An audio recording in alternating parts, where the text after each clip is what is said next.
up, everyone? I'm Jack Taylor, and this is Talkin Sports with my dad. I'm the old guy. I'm Jeff Taylor. Hey, welcome, everybody. Today, we're going to talk about what's more valuable in the NFL. Is it running back?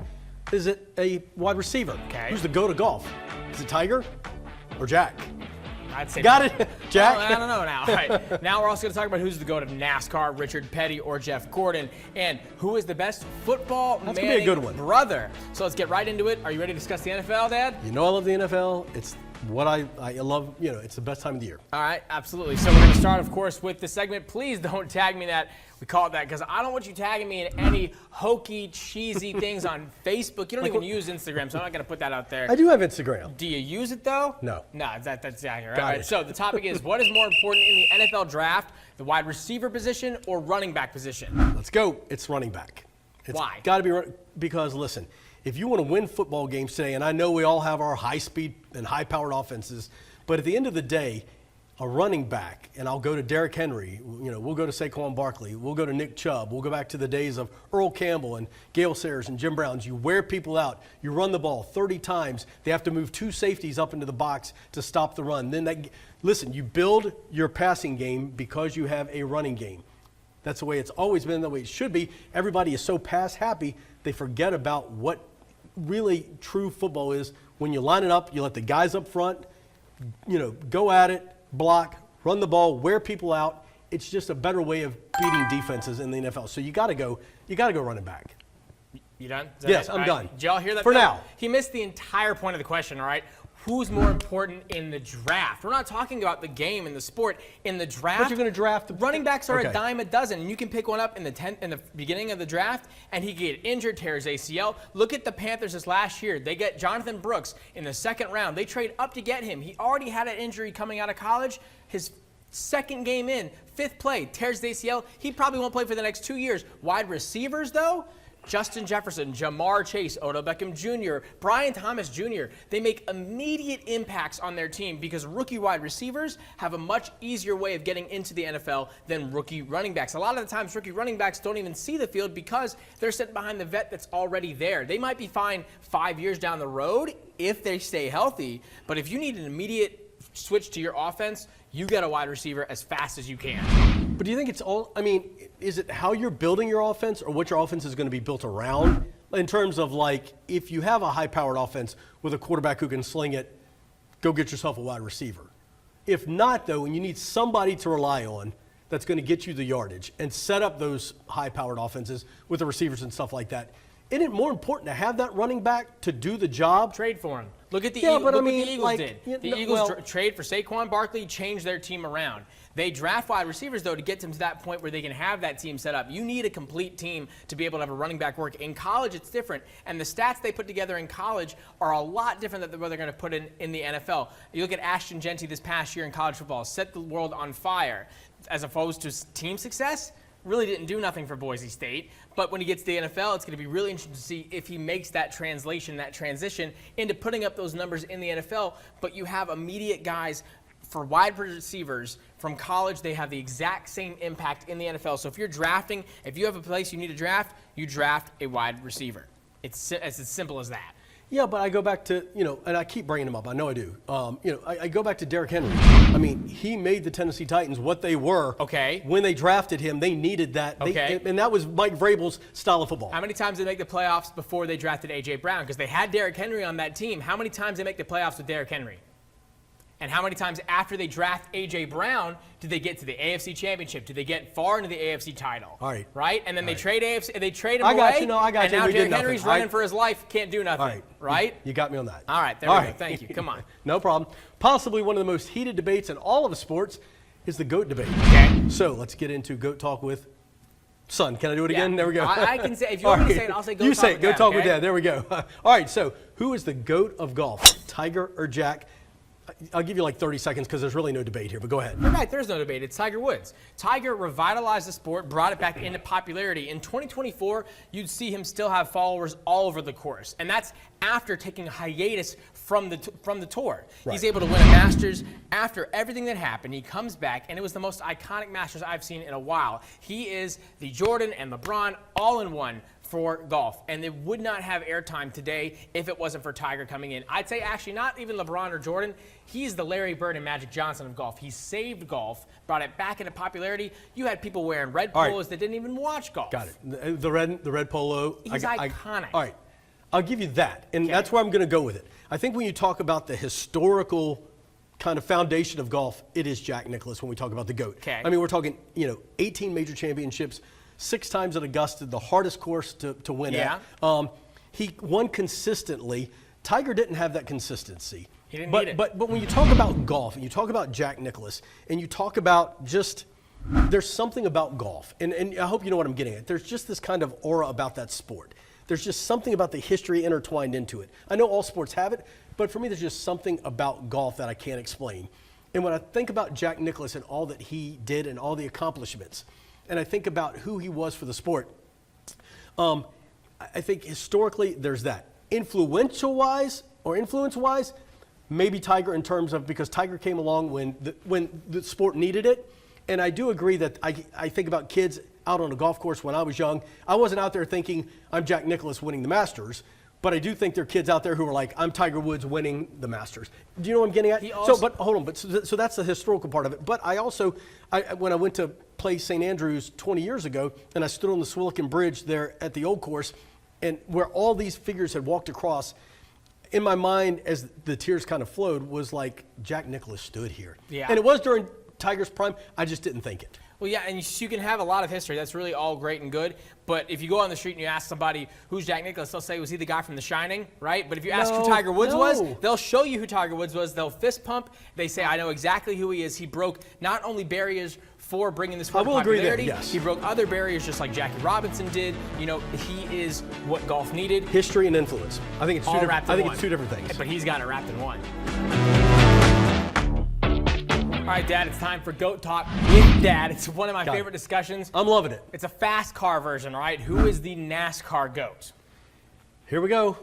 Richard Petty or Jeff Gordon. I think it's got to be one of those two. And, of course, I got to go with the king. Yeah. The belt buckle, the cowboy boots, 200 wins, 7-time, Cup champion. Once again, it goes back to history. Yeah. And I think now, you mentioned the whole red polo and stuff when we talk about Tiger Woods and stuff like that. The cowboy hat, the belt buckle, the sunglasses. Richard Petty is the GOAT. I mean, he made racing, when we talk about the history of NASCAR, and you go back to the 50s and the 60s, the Petty family, I mean, he's called the king for a reason. And the reason is, it's just NASCAR. Richard Petty, if you show his picture out on the street, most people are going to know who he is. I don't know about that. They might say it's just some cowboy. Look at now, if you show because if you show the Roadrunner, the Plymouth, people will say, "Oh, isn't that from the Cars movie, right? That big tail fin." Yeah. Right. I love the Cars movie. Listen, I'm gonna give the Cars movie some credit. Yeah. It did some great things for racing. It did. It did. But that's the problem when we have these discussions. Is it about history? Is it about influence? I think he is the GOAT for what NASCAR was then. The NASCAR that he was a part of, I don't think exists anymore. There wasn't as big issues of sponsorships. There wasn't as big, it was more of a sport where you could take the car that you owned out there, you could work on it in your garage, take it out to the track, race with it. And that's not what NASCAR is today. You have 3 separate developers, you have 3 separate car builders, and you have your teams. I think, for me, Jeff Gordon, when you talk about GOAT, the Flames, the 24, that's iconic for NASCAR no matter who you are. And you talk about, if you ask someone on the street and you say, what is this? What car is this? They'll say, okay, that's number 24. I think it's that Gordon guy. Or they'll say it's that Junior guy, which is a whole different discussion. Right, but sure. I think that is a thing of what makes him the GOAT, is that when you talk about maybe success or history, I think Richard's got it pegged. But when you talk about the iconicism of Jeff Gordon, I think iconicism, is that a word? I don't know. I'm gonna throw it. I was going to let it go, and I don't know if it was a word or not. But I think it sounded good. When I think of NASCAR, I think of the Flames. I think of the Neon 24. I think of Jeff Gordon going around the track. Your grandmother, my great-grandmother, had her apartment head to toe Jeff Gordon paraphernalia. I don't know if you would have had Richard Petty on there if anybody else her age would have been. And she was 92, 93, still had Gordon all from head to toe, all around. There was one thing when she was buried, I think I can tell the story. She wanted a picture that I had taken with Jeff Gordon. That's my argument right there. That's my argument right there. She didn't worry about anything else. She just wanted that. That's it. That's my argument right there. We're done. All right, let's go. Come on, that's it. All right. Okay, I'm not the best dad in the world, and of course, your moms are great, but you used to fall down and get hurt. dads kind of say, hey, let's rub some dirt on it. Yeah, be like, you'll be fine. All right, just rub some dirt on it. With some Which great, is what we call this segment exactly. yeah, some great medical advice there. And you survived it. Sure, we'll say that. Exactly. So let's think about this. We think about Colin Morikawa a few weeks ago.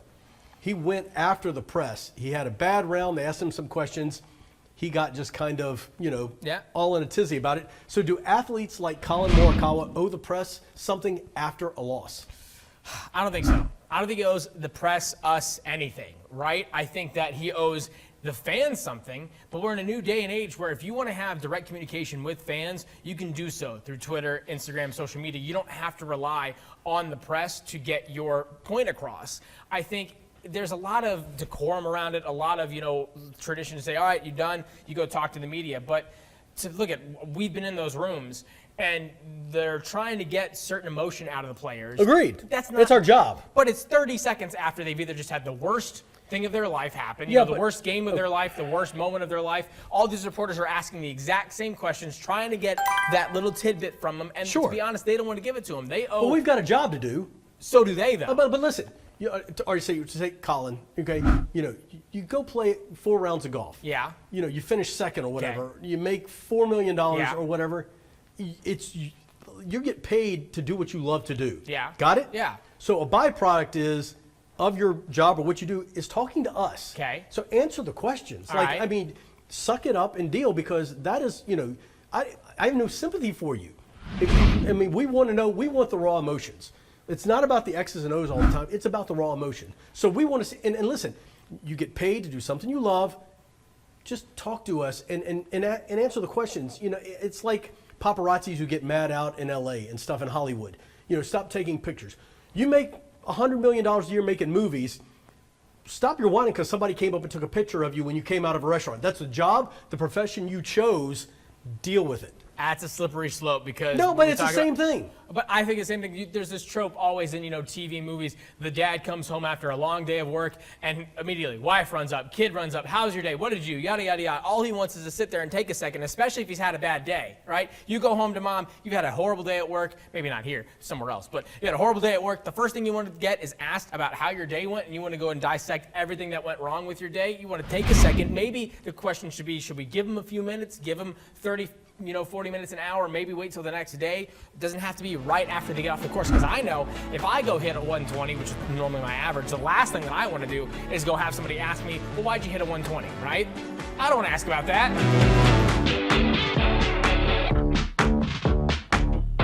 All right, Jack, let's play this one. Wash your mouth out with soap. This is a game where you give your opinion about something, and I'm going to decide whether or not.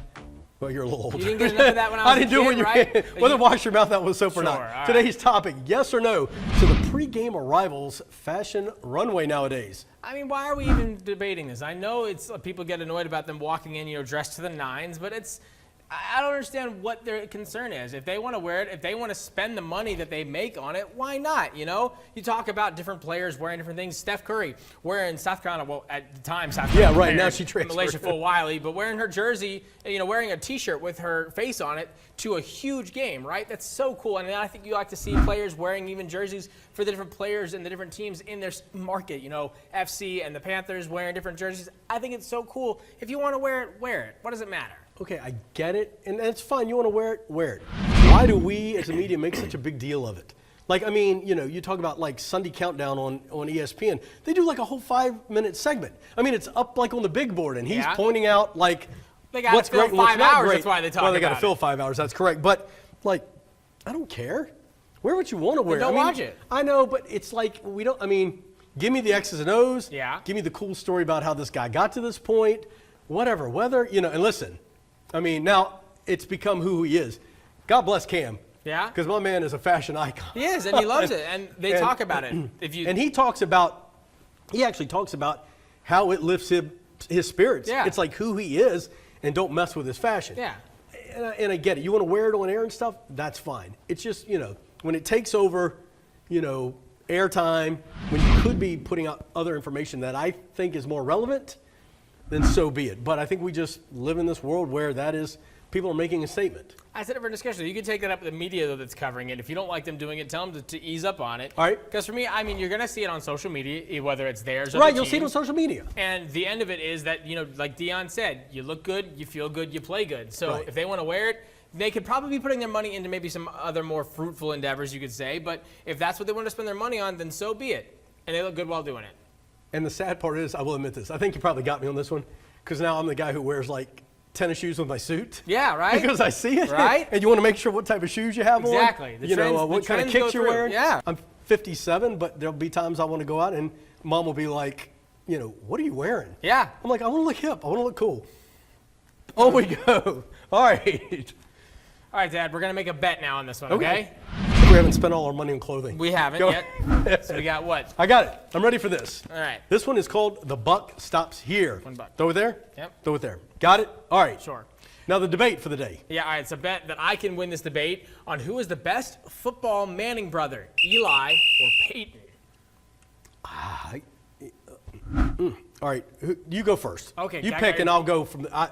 I'm scared we got the same guy, but go ahead. I don't think so. You're giving me the advantage here. Look, I'll say, and this is a hot take, I'll say Eli.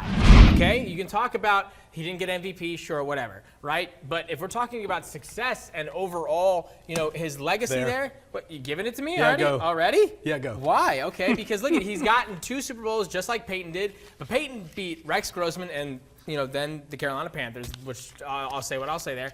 But Eli beat Tom Brady twice from the wild card position when they weren't supposed to even get to that Super Bowl. Sure, it took some miracles for it to happen. Right. But he was Brady's kryptonite, and for that alone, I think it's Eli Manning. So when we talked about, and we've had this discussion before, and for me, I lean a lot on championships. Yeah. Who wins the most championships? Because that's what, at the end of the day, what matters. Yeah. The games that you win. Yeah. Did Peyton have a better record in terms of probably wins? Yes. Did he throw for more yards? Yes. Is he in the Hall of Fame? Yes. And so when I think about all of that, I could argue Peyton. I mean, he was doing commercials, but now Eli's doing them with him. Yeah. They do their Eli, the Manning cast, yeah. which is by far just one of the best things, to watch on Monday nights. But when you think about Eli, and that's why I gave you the money there, as I got to thinking about it before we did this today, Eli, yeah, I mean, same amount of Super Bowls. And like you said, he beat Tom Brady twice. And did it, in the last minute or both of them, I think? He led game-winning drives. Right, on both of them against this guy, the GOAT. Mm-hmm. So I think that's another discussion. But, when I think about the Manning brothers, just what they've meant to football, though, has been awesome. Yeah. And, Eli will be in the Hall of Fame without question. Yeah. I don't think it's even up for discussion. No. I think he's on the list this year, maybe. But I think when you think about the Manning brothers and what they've meant for football in the NFL, it's just been awesome. And now, they got their, their nephew coming up, or cousin, and Arch. So I think, kudos, because Eli stood in the shadows for so long. Yeah. And I think now that he's done the commercials, they do the Manning cast, people are really starting to put him in the same boat. As he should be, and I think it makes sense to do so. You can have the argument, though, are either of them better than their dad? Did their dad even come close? That's a different discussion. But I do think that he deserves his flowers because he did a lot. Obviously, I think in the history books, Peyton will fall higher up than Eli. I agree. It's a debate with itself. But in my opinion, yeah, and yours now it seems, I think it was Eli. So congratulations. Like I said, they've both done great things for the NFL. Enjoy your money. And I won't spend it all in one place.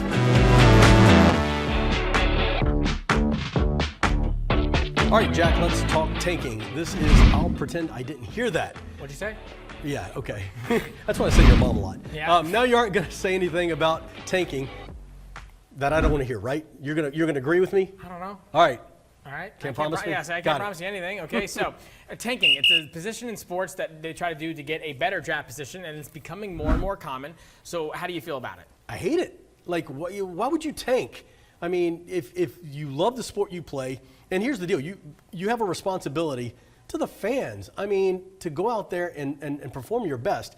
If you're going to tank and intentionally tank, it doesn't make any sense to me why, if you're going to put your body out there and all the hard work and all of that, just so you might get a better. And listen, in the NFL or in the MLB, all of that, I get it. Why would you do it for the NBA when you're not even guaranteed to get the top pick because of lottery? And that's a whole different. Yeah. That's another topic. Yeah. The NBA, draft lottery. But in the NBA, you don't even know the Hornets, horrible record. Yep. And whether they tanked, I don't. But at the end of the day, they could end up with the 5th pick and not the 1 pick. Yeah. And they're still not a good franchise. Yeah. So I think it does. It depends upon the style in which you tank. I mean, and if you're going to tank, If it's blatant, how do you cover it? I mean, at that point, who would cover it or not? It's not like you're going to get really any sort of punishment for it, I believe. And so I think it just really, you have to be really, really confident on that year, on your plan. In the draft, the next 3-4 years in the NFL, NBA, what have you. Because you look at the 76ers. That was their thing. Trust the process. Trust the process. Trust the process. They're going to tank for this guy, for that guy, and one of them pays off, one of them doesn't, and they sit in the same spot that they're in, and they don't move at all. Especially like I said with the NBA. I think in the NFL, it's a bit more of a slippery slope because those games do have so much more weight there, especially at Right. the end You've only of the got season. right. Exactly. And so I Depending think on how long the season is. you really, really have to make sure that you know exactly what you're going into, and you have to have a plan for it. If you go into it just losing to lose, and you don't It's have, so sad for the fans, though. I don't know, because I've thought about this a lot, right? The difference in having a 4-win season and a 5-win season from a long-term perspective, when I look at the game from an analytical standpoint, really doesn't make that much of a difference. And for me, if the Panthers, say were to go and they win an extra game to get into the playoff conversation, they don't make the playoffs, and then they're stuck in the middle of the draft, and they maybe get a guy that they don't want. Is that really as good as then losing a couple more games and then getting a better player to go in the future? It's a slippery slope. It's a slippery slope. Absolutely. I agree. All right, well, that's it for Talking Sports with my dad. Hey, great show. Yeah, a lot of I'd great say so. topics, a lot more to come. Hey, thanks for joining us. And if you have any topics you want us to debate, talk about, please hit us up on our socials. Yep, and we'll see you next time.